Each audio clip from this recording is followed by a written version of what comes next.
Hello and welcome to ThePrint. India has been ramping up its engagement with Latin America as seen with External Affairs Minister Dr. Jaishankar's visit to the region twice in just a couple of years. And India has also been forging closer ties with the US, which is economically and politically relevant for a lot of countries in Latin America as well. To dissect India's engagement with Latin America, which some might say is a far off region, but despite that being a very strategic and economically relevant region for us, today we have Mexico Ambassador Federico Salas to join us and speak a little bit about this very interesting engagement that India has been pursuing with the region. Ambassador, thank you for joining us. Thank you very much, and thank you to all the audience of this. So my first question to you, we saw Prime Minister Narendra Modi's visit to the US last June, and understanding that Mexico's major ally is the US. How has the countries in this region viewed India's warming of ties with the US, and how do you see it actually? Well, I mean, one of the things that we see is that India is more actively pursuing a wider role in the world affairs. So I think it's only natural that they pursue a closer relationship with other major actors, such as the United States, certainly some of the European countries and others around the world. I think that's a natural, follow-up steps for a country that, as I said, wants to have or play a more active and more important role in international affairs. And as far as we are concerned in Mexico, and I think in Latin America, we're very glad to see in general that the big countries, we're talking about size of not only population but economies, are engaging in constructive relationships, because of course that's always has a benefit for the rest of us. So we're very we're watching what's going on, and we don't really we see this as a natural development. So you mentioned that there has been sort of a change in India on the world stage. India has been touting itself as sort of the voice of the global south. We saw the recent G20 presidency where that was very strong messaging from New Delhi. And we've seen a lot of multilaterals such as the BRICS, where a lot of developing countries are part of that and are finding sort of a voice in that grouping as well. Brazil is part of it. Argentina had intent to join it, though we are still unsure under President Javier whether that will happen. But even Mexico was sort of invited. However, President Obrador has said he's not really inclined to joining BRICS. So why is it that Mexico, which is a critical player in Latin America, sort of not very keen to join this grouping? Well, I think you have to look at the larger context. I think the BRICS it's a grouping that emerged within the past decade and a half. And it had its own rationale for this group to build up. And this was at the time also when was the origins of the G20. It went from the G7, which was basically the main, I would say, the main actor of grouping of informal grouping of the large economies and large powers that were focusing on the main issues of the world agenda, and that developed into a larger group, which was the G20, what became the G20, and of course Mexico is part of the G20. Now you have these few countries, the BRICS, within they're all members of the G20. But you also have to take into account that there's another grouping that nobody really talks about much, but that it's very important, and which Mexico is a part of. It's called MICTA, which is Mexico, Indonesia, Korea, South Korea, Turkey, and Australia. And nobody's asking, why is such a country not a part of MICTA? So, we're basically different groups that I think it's, in the case of MICTA, we're basically countries that have a similar economic weight to some extent. We have compatible agendas in world affairs, certainly within the G20. When you look at BRICS, for example, I mean, there are differentials that are very, very, very important. I mean, you know what, in the case of BRICS, and I don't say this as a criticism, it's just a fact. So we're already, as I said, part of MICTA within the G20. So, you know, I mean, should we be part of BRICS? Should we not be part of BRICS? The point is that we have and we engage with the BRICS countries within the G20 all the time. You know, in all sorts of the participation in, as I said, on some of the main issues that are of concern to the international agenda. Last year, for example, when India was presiding the G20, I had the opportunity to attend many of the meetings. And of course, you know, we had, very fruitful conversations with our Brazilian colleagues, with the South Africans, which are members of the BRICS, and others, of course. And that, you know, so it's we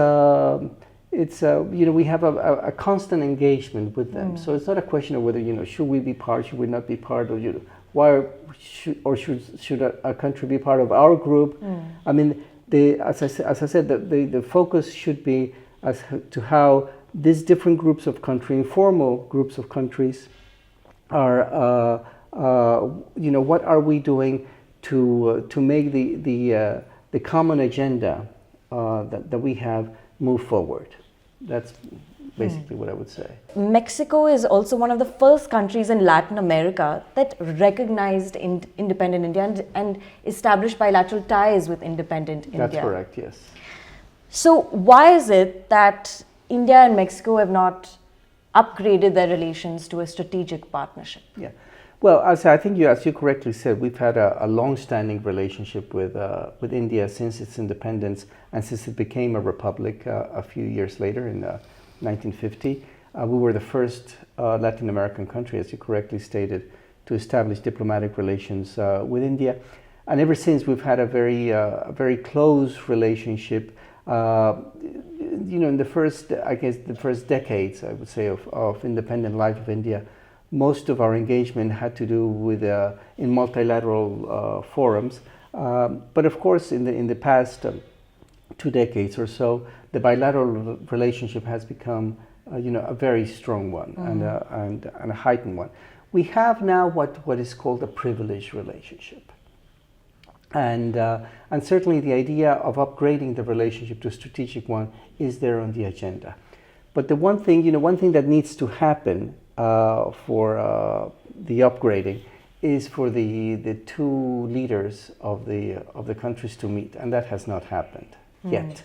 I'm sure it will happen in the foreseeable future, and when that happens, I mean, we're ready to move it up. I think everything has been set up in a way that it's just the formality of moving to the strategic relationship. Having said that, however, one should take into account that in a practical sense, we are pursuing, I think, with India, in our bilateral relationship, what will be the equivalent of a strategic relationship in terms of the terms of engagement across the board. We have a very broad agenda. We have increased our ties in every item that you can think of, from the political to the economic, the cultural, the academic, the people-to-people contact. So it's the fact that we have not yet moved to the label of strategic relationship has not stopped the intensity of the ties that we have. Did Prime Minister Modi not visit Mexico in about 2016, I think? He did. And it was the first visit, high-level visit, in 3 decades at that time. Do you feel that there needs to be more such visits, not just from the Indian side, but also the Mexican side? Of course, I mean, there are in our bilateral relations. I mean, there have been numerous top-level visits back and forth. The last one, of course, was the Prime Minister Modi's visit to Mexico. More recently, after that, we had the visit of a few of our foreign ministers that have been here, and just in the past 2 years, the former foreign minister of Mexico was here both in 2022 and 2023. So yes, of course, we would like to see much more of that. And let me just come back to what you said at the introduction. I think it's very important, what has been happening recently in terms of the focus that India is now giving to Latin America and to countries like Mexico. Foreign Minister Jaishankar's first visit as foreign minister to Latin America was to Mexico in 2021, and we were very happy that was so. And as I said later, our foreign minister was here on two different occasions. So of course that that there is a growing intensity in communication, and many other visits of different levels that have taken place and contacts that have taken place. So definitely the political contacts are very important, and we hope to see many more of them in the future. If I can talk about trade for a moment, the bilateral trade is something like $11 billion.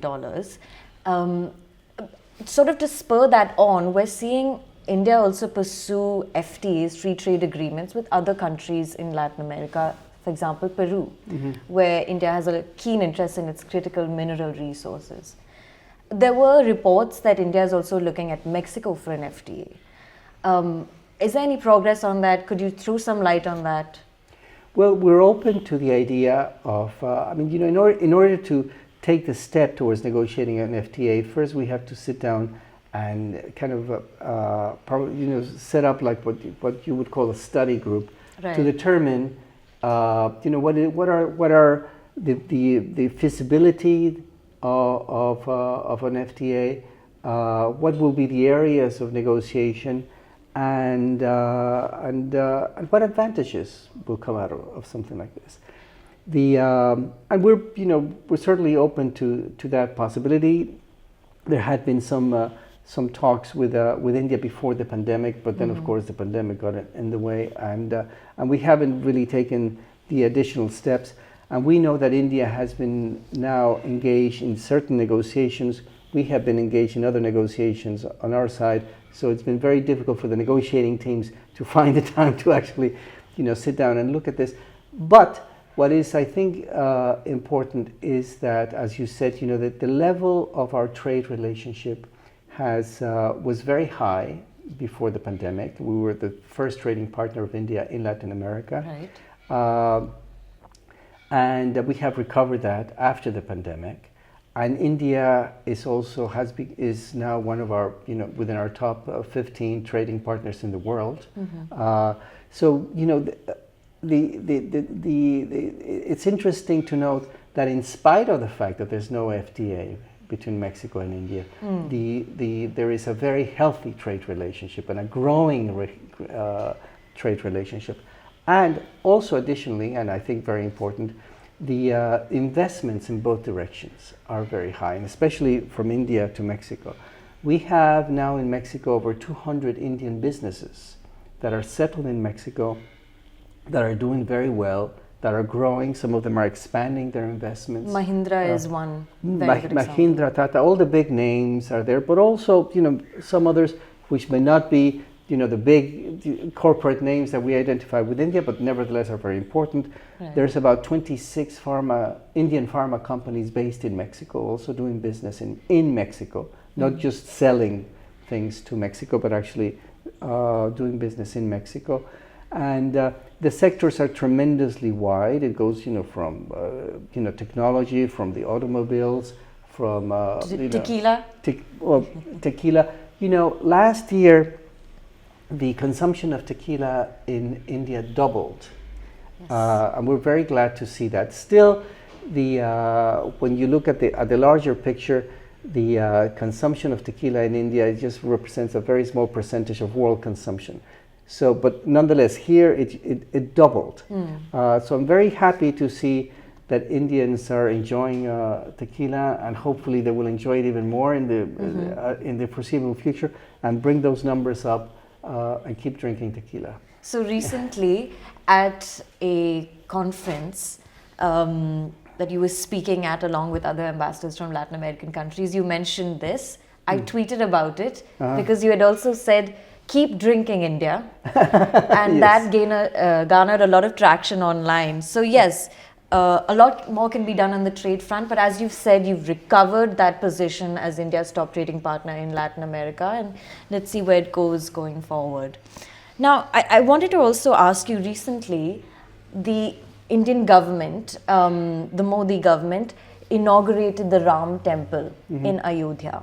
Yes. And there was a lot of,